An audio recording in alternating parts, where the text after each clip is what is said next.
Start করে আওয়াজটা শোনায়, দেখো আওয়াজটা দেখো। আমি চেঞ্জ করার পরে দেখো আওয়াজটা দেখো কত সুন্দর। আমাদের কাছে স্প্লেন্ডার BS6 মডেল, তো আইকিটেস ভার্সন BS6 মডেল দেখো।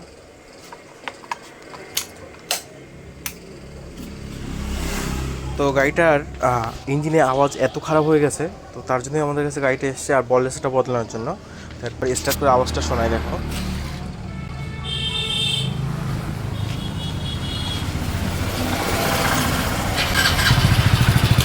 আওয়াজটা দেখো।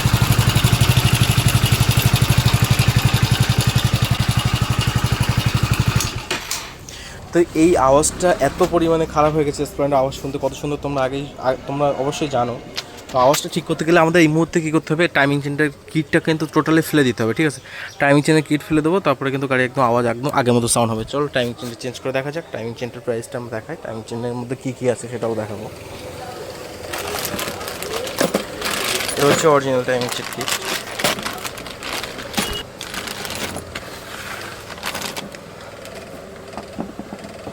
এবার টাইমিং চেনের সঙ্গে দিয়েছে টাইমিং চেন, একটা স্প্রিং টেনশনার, আর আলাদা একটা স্পকেট।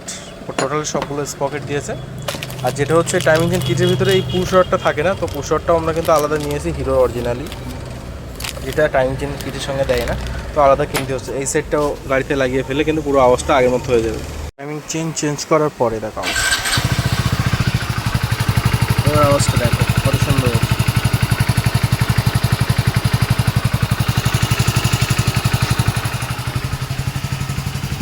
শুধুমাত্র একটা টাইমিং চেনের জন্য কতটা আওয়াজের পার্থক্য।